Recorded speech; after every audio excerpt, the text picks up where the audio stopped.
मान्यवर साहब ने कहा कि हम दुश्मनों से समझौता नहीं करते, तो 3.5 महीने में 7.5 लाख जो जमीन थी, जो सरकारी जमीन थी, उसको अपने समाज में गरीबों में कैसे बांटते। ये नारा जब दिया कि जो जमीन सरकारी है वो जमीन हमारी है, ये कहने के किसी ने जरूरत उठाई तो वो मान्यवर साहब काशीराम जी थे, गुजरात की धरती पर, जो इस समय मिस्टर गांधी अपना काम कर रहे थे। गुजरात की धरती पर गांधी के गड्ढे में जाके ये बोलने वाला कोई एक शख्स इस पूरे देश के अंदर पैदा हुआ तो वो मान्यवर साहब काशीराम जी था, कि जिन्होंने कहा कि मैं महात्मा गांधी को नहीं, ज्योतिबा फुले को मानता हूं, जिन्होंने हजारों करोड़ों लाखों लोगों की जिंदगियां बदल दी, उसे उतारे ला दी।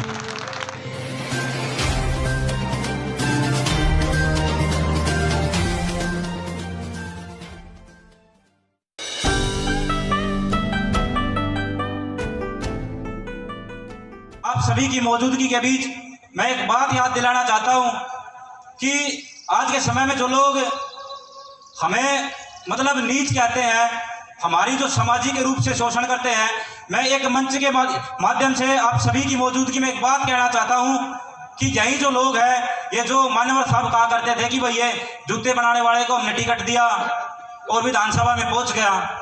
आज मुख्य रूप से मान्यवर साहब काशीराम जी की जयंती है, तो उनके इर्द गिर्द ही मैं बात करूंगा। उन्होंने कहा कि मैंने एक जूते बनाने वाले को टिकट दिया, जिसने विधानसभा जाना तो दूर की बात है, विधानसभा का नाम भी नहीं सुना था, और वो विधानसभा में पहुंच गया विधायक बन के। मैंने एक मिट्टी के काम करने वाले कुम्हार को टिकट दिया और वो भी विधानसभा पहुंच गया। मैंने एक साइकिल में पिंचर लगाने वाले को टिकट दिया और वो विधानसभा पहुंच गया, और जिसके पास साइकिल नहीं थी वो बाद में जाके उत्तर प्रदेश का परिवहन मंत्री बना।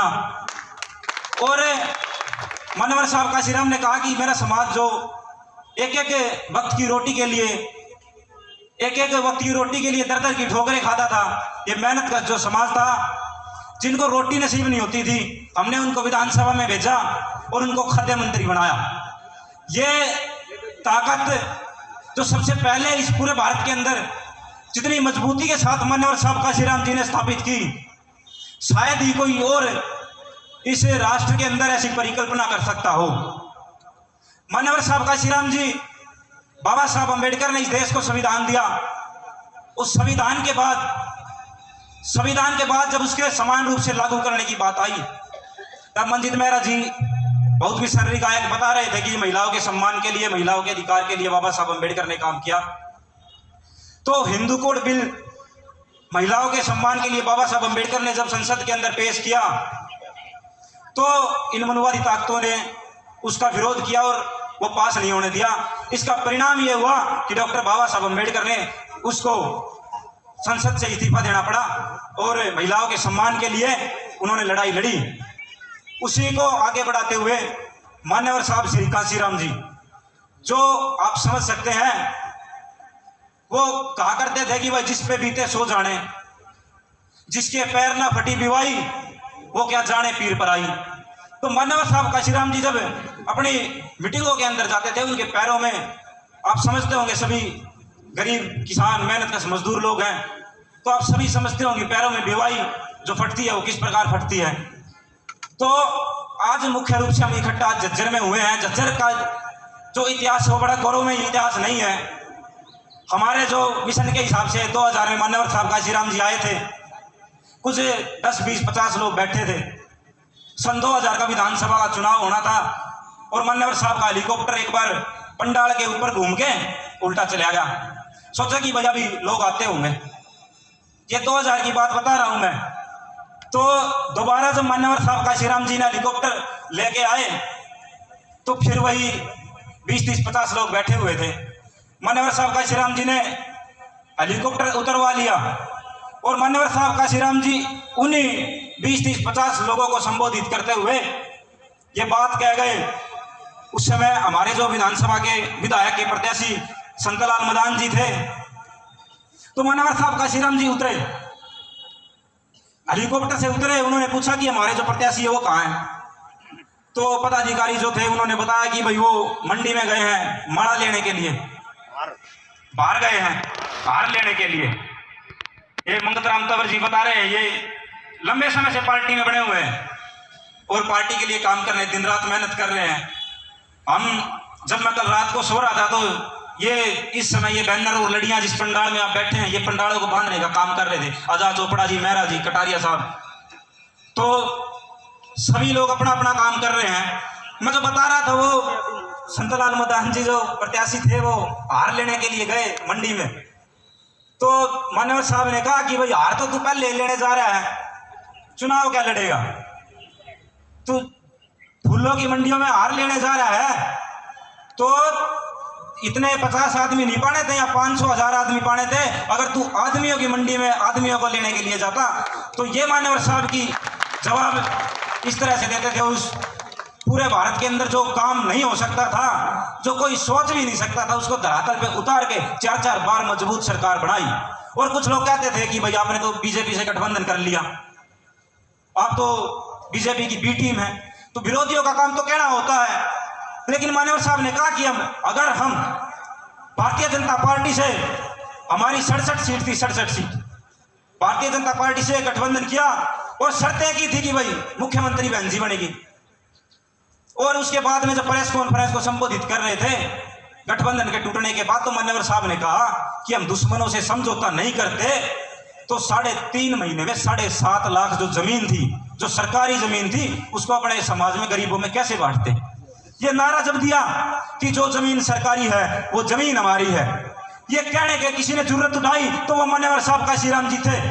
गुजरात की धरती पर जो जिस समय मिस्टर गांधी अपना काम कर रहे थे, गुजरात की धरती पर गांधी के गढ़ में जाके ये बोलने वाला कोई एक शख्स इस पूरे देश के अंदर पैदा हुआ तो वो मान्यवर साहब काशीराम जी था, कि जिन्होंने कहा कि मैं महात्मा गांधी को नहीं, ज्योतिबा फुले को मानता हूं, जिन्होंने हजारों करोड़ों लाखों लोगों की जिंदगियां बदल दी, उसमें उजाड़े ला दी।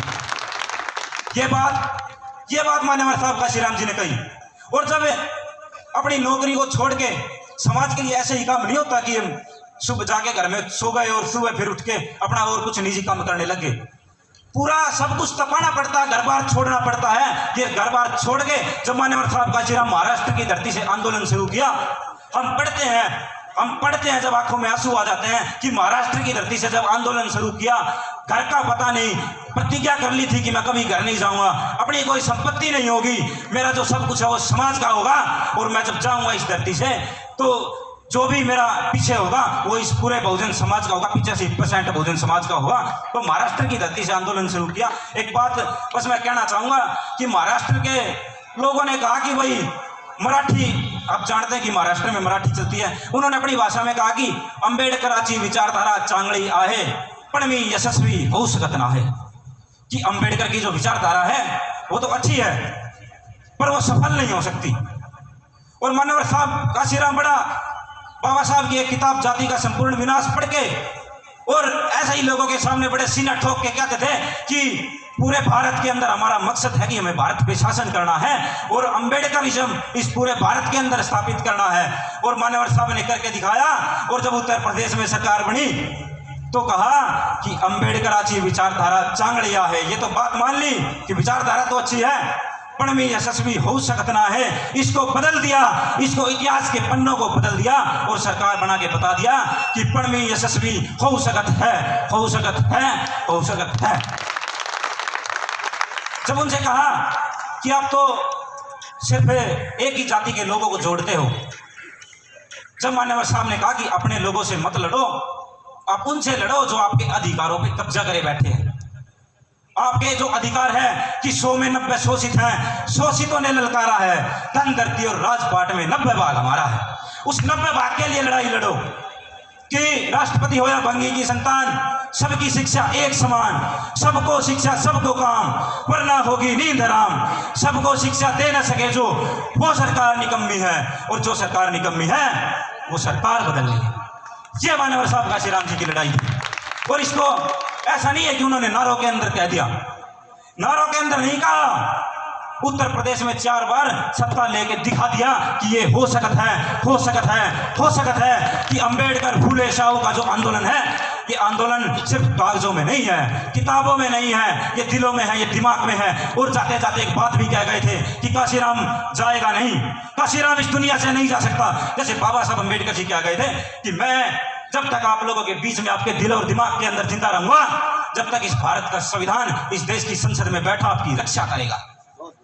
ऐसा ही मानवर साहब काशीराम जी भी कह के गए थे कि मैं रहूं या ना रहूं, ये जो झंडा दिख रहा है ना नीला, जिस पे हाथी का निशान है, कि मैं रहूं या ना रहूं, ये जो नीला झंडा जिस पे हाथी का निशान है, ये आपके घर में कोई गरीब मजदूर, कोई किसान, कोई दलित, कोई शोषित, कोई वंचित, कोई पीड़ित आपके घर में लेके पहुंच जाए तो समझ लेना कि काशीराम आया है। काशीराम बाएं फैला के स्वागत करना। ये ऐसे मान्यवर साहब काशीराम जी थे।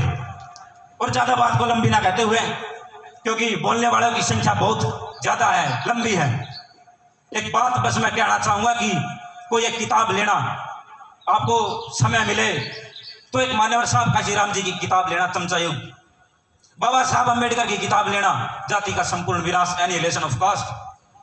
कुछ समय जो अपने निजी जिंदगी है, कुछ समय उससे कटकर उस किताब को पढ़ना, उस किताब को पढ़ के अगर आपके दिलो दिमाग में ना बैठ जाए तो मान्यवर साहब कहा करते थे किताब को फेंक देना, नहीं तो मेरी तरह ऐसे पागल लोगों की तरह आंदोलन में उतर जाना। ये हजारों लोग जो आज सैकड़ों लोग आपके बीच में बैठे हैं, ये सभी उन्हीं की देन है, उन्हीं की देन मान्यवर साहब काशीराम जी की देन है कि आज हम आंदोलन के लिए अपना कार्य कर रहे हैं। अक्षमा चाहूंगा भाई साथियों और साथियों से, भाई मैं